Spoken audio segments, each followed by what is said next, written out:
There is a bucket beside the wood stove in every farmhouse in this country in 1955, galvanized, dented on one side, half full of cold gray ash from last night's fire, and that plain, unremarkable bucket of wood ash is the reason those houses did not have mice. It is 11 o'clock at night, your house is quiet, and then you hear it, that small, dry scratching in the ceiling over your bed, a little run, a pause, a little run. You tell yourself it is the house settling. It is not the house settling. Between the studs behind your headboard in a cavity 8 inches wide that no human being has ever laid eyes on, there is a nest built out of pink insulation, cardboard, and your granddaughter's missing hair ribbon, and a single pair of mice that slipped in under your siding in October can be 60 mice by the time the tulips come up. So on Saturday, you will drive to the hardware store and spend $22 on plastic bait stations and a bag of traps, and in April, you will do it again, and somebody in an office building 3 states away will book that as recurring revenue, because that is exactly what it is. I grew up in a farmhouse with a wood stove, a dirt floor cellar, a corn crib 40 feet from the back door, and 300 bushels of feed sitting in the barn. Every mouse in that county had a reason to come to us, and I have never in my life paid an exterminator. Not once, not ever. I want to tell you what was in that bucket. I want to tell you what my grandmother did with it every morning for 50 years without ever once calling it a method. Because to her, it was not a method, it was just Tuesday. And I want to tell you the part that ought to make you a little bit angry, which is that none of this is a secret. It never was. It is old, it is free, and it works. You were simply never told. By the end of this, you will know how to find every hole in your house without guessing at one. You will know what it costs, which is nothing, and you will know why the man who sprayed your baseboards last spring never brought it up. Stay with me. The first thing you have to understand is that you have the wrong idea in your head about why mice are in your house at all. You think it is about crumbs. You think a mouse in the pantry is a comment on your housekeeping, and that is why nobody talks about it at the church supper. Let me take that off your shoulders right now. I have been in kitchens so clean, you could have performed surgery on the floor and there were droppings behind the refrigerator. I have been in farm kitchens with flour on every surface and not one mouse in the building. A mouse does not come inside looking for your food. A mouse comes inside looking for 45 degrees. That is the number. When the ground temperature drops and the seed heads are gone from the fence line, that animal needs a warm, dry cavity, and your wall is the finest cavity for a quarter-mile in any direction. And here is the part that matters. A mouse does not find that cavity by exploring. A mouse is nearly blind. It navigates by whisker and by smell, traveling the same narrow path over and over, marking it as it goes with urine and with grease from its own fur. That is called a runway. A mouse in your house is not wandering. A mouse in your house is commuting. Same route, same gap, same hour every night, which means the whole problem comes down to one question. Where is the road? Find the road and you are done. Everything else they sell you is guessing. Now, my father could tell you almost to the year when the country forgot this because he watched it happen.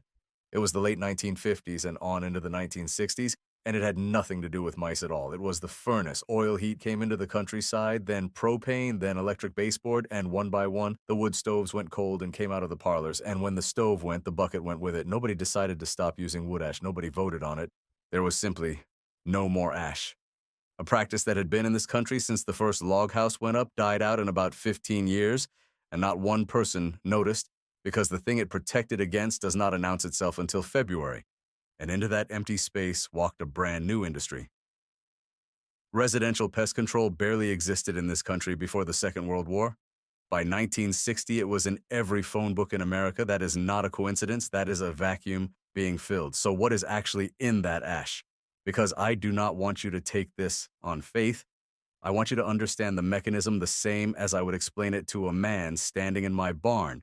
Wood ash from a hardwood fire is 3 things at once, and every one of them works against a mouse. It is alkaline, strongly so. Run water through a barrel of hardwood ash, and what comes out the bottom is lye, and our great-grandmothers made soap with it. That same alkalinity in dry powder form is unpleasant on skin and on the pads of the feet. Not harmful in a light dusting. Simply unpleasant. It is drying. Ash pulls moisture out of whatever it touches, which is why it was thrown on the outhouse floor and packed around root vegetables in the cellar. And it is an odor killer. This is the one that matters most and the one nobody thinks about. That alkaline dust neutralizes the scent trail. It takes the road and it erases it. A mouse arriving at the gap it has used for 3 weeks arrives to find the map gone. The engineers who study this professionally have language for all of it. They talk about tracking substrates and olfactory disruption and exclusion practice. Fine. Good. Let them. We just called it dumping the ash bucket. I will tell you the year it landed for me.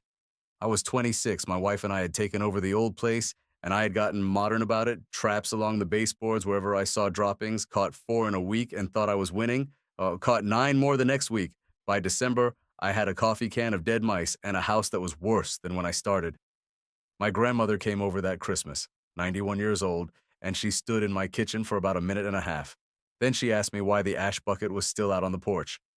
I told her I had not gotten around to spreading it on the garden. She said, "You are catching passengers. You have not found the road." The next morning, she had me carry that bucket down to the cellar, and by noon that day, I knew where every single mouse in my house was entering, to the inch.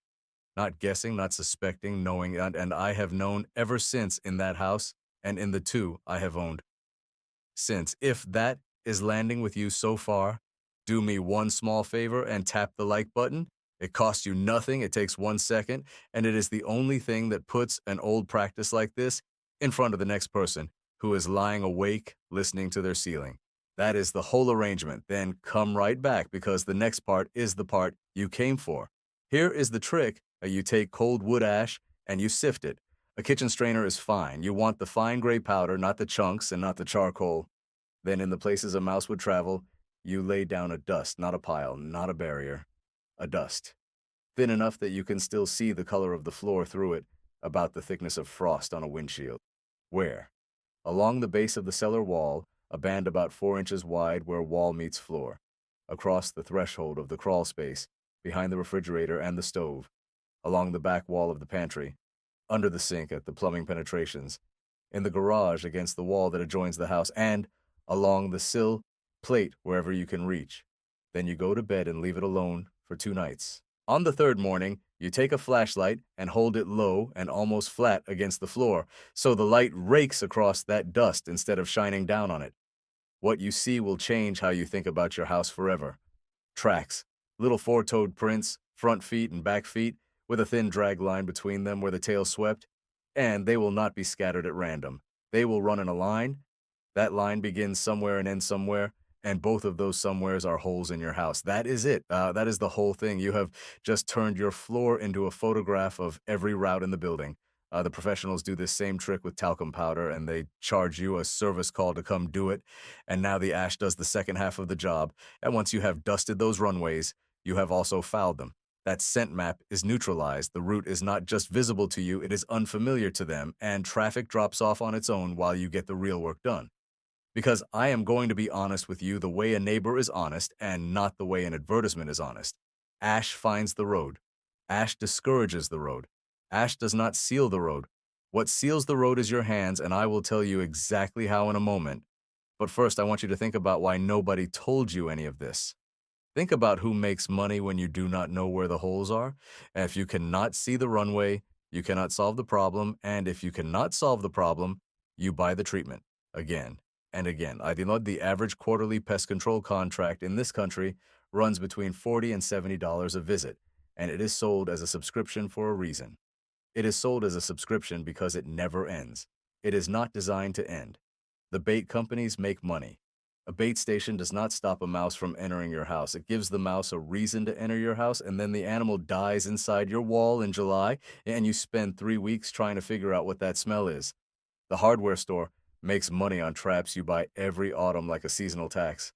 The builders made money sealing houses tight enough to hold heat while never once caring about a gap around the dryer vent because that gap does not fail in inspection, and the ash was free.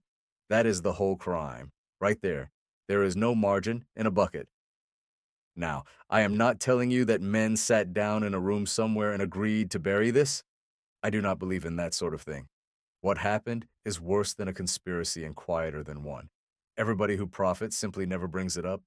Nobody has to coordinate. They only have to stay quiet, and they have stayed quiet for 60 years. If you want more of this, the plain kind of knowledge that used to move from a grandmother to a grandson on a Tuesday morning, then subscribe.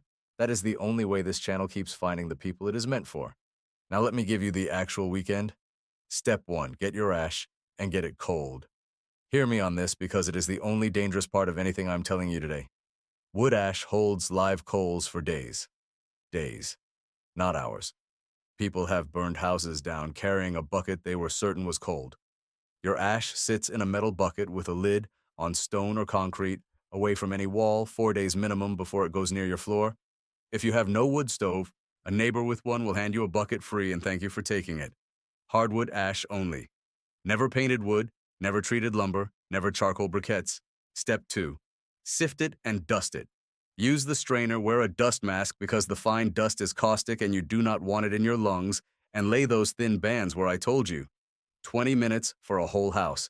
Skip it in any room where a dog or a cat sleeps and keep it off carpet. Step 3. Wait 2 nights, then read your floor with a raking flashlight and mark every track line with a piece of blue tape at each end. Step 4.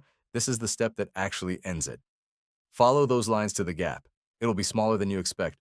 A mouse gets through a hole the size of a pencil because the skull is the only rigid part of the animal. Look where pipes come through, where wire comes through, at the dryer vent, at the sill plate, at the corners of the garage door seal, under the threshold of the door you never use.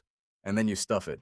Coarse steel wool packed in tight and caulk or expanding foam over the top of it to hold it. Foam alone they chew through in a night. Steel wool they will not because they cannot get a tooth into it. For a larger opening, 1/4-inch hardware cloth, cut oversized and screwed down flat. A roll of hardware cloth runs about $12 and does an entire house. That is your weekend. 2 hours of work spread over 3 days, a bucket of ash that costs nothing, and $12 in mesh. And the difference is that it is over, not managed, not treated over. Now I want to tell you about that bucket in my grandmother's kitchen because I have been describing a technique and she never thought of it as one. That bucket went out every morning before breakfast, and it did not go to the garden first. It went down the cellar stairs. She walked the perimeter of that cellar with a coal shovel, throwing a light gray fan of ash along the base of the stone wall, and then she came back up and did the pantry and the space under the sink. Then whatever was left went out to the garden or onto the ice on the back steps. I asked her once when I was maybe 7 why she bothered, and she said something I did not understand until I was 40. She said, "Well, the house tells you what it is doing. You just have to give it something to write on." That is what the ash is. It is paper. 50 years, every morning, and she was reading the floor of that house like the front page of a newspaper. She knew about a gap in the northwest corner of the foundation in November of that year, before the frost was even hard because the tracks told her so, and my grandfather had it packed with steel wool and mortar by the following Sunday. They did not have a mouse problem. They had a mouse system. Now let me answer the 3 questions I know some of you are forming, because I have had these conversations at feed stores for 40 years. The first one is about the mess. Is this not filthy? No. It is a dust you can barely see, in places nobody looks, and it sweeps or vacuums up in 10 minutes when you are done reading it. Understand that you are not living with this forever. You are laying it down, reading it, and lifting it. A few days. The second is whether ash alone will make them leave. Some of it. Not all of it. And I will not lie to you to make my own story cleaner. A dust across a runway breaks the scent map and makes that route unpleasant and traffic on it falls off, but an animal already nesting in your wall with a litter is not moving out because the hallway got dusty. Ash is your eyes. Steel wool and hardware cloth are the ending. Anyone who tells you a powder alone solves this is selling you a powder. The third question is the one that makes me tired, and it is what your pest control man will say when you tell him about this video. He will tell you it is folklore. He will tell you it does not work. Understand what you are hearing. He tracks powder himself. It is in his own training. The only thing he objects to is that yours is free and his is billable. He is not a dishonest man. He was taught by people who were taught by people who were paid to teach it that way. That chain runs back 60 years, and you are standing at the end of it. You do not have to stay there. There was an old man on the road behind our place who farmed with horses until 1971, long past when anybody else did. And a young fellow asked him one time why he did not just modernize like everyone else. He said, "I am not against a new thing. I am against a thing I cannot fix that I have to keep paying a stranger to come and fix for me, in my own house, on my own ground." I have thought about that many times because he was not really talking about horses. He was talking about the arrangement most of you are living under and have never once questioned. where the ability to keep a mouse out of the room where your grandchildren sleep is something you rent quarterly from a company that did not exist when your grandfather built his first porch. You did not forget this. It was not taken from you all at once. It was taken one furnace at a time, one service contract at a time, one spring afternoon at a time, until you ended up with a house you cannot read and a bill you cannot question. So here is what I am asking. This weekend, get a bucket of cold hardwood ash, dust the base of your cellar wall and the space behind your refrigerator, and on the third morning, get down there with a flashlight held low. Then come back and tell me in the comments what you found, how many track lines, where they led, what county you are in, and how old your house is. I read every one of them, and those stories are the reason I keep doing this. And do one more thing before you go because it is the only one that actually matters. Tap the notification bell, not the like, not the subscribe, the bell, because without it, you will not see the next one. And the next one is the other half of this. It is what my grandfather packed into the sill plate and the corn crib to keep a mouse from ever reaching the house in the first place, using nothing but what was already sitting in the barn. Free. Nobody sells it, nobody ever will. I will see you there. Go read your floor. And remember, the people who built this country with their hands knew things we are only just beginning to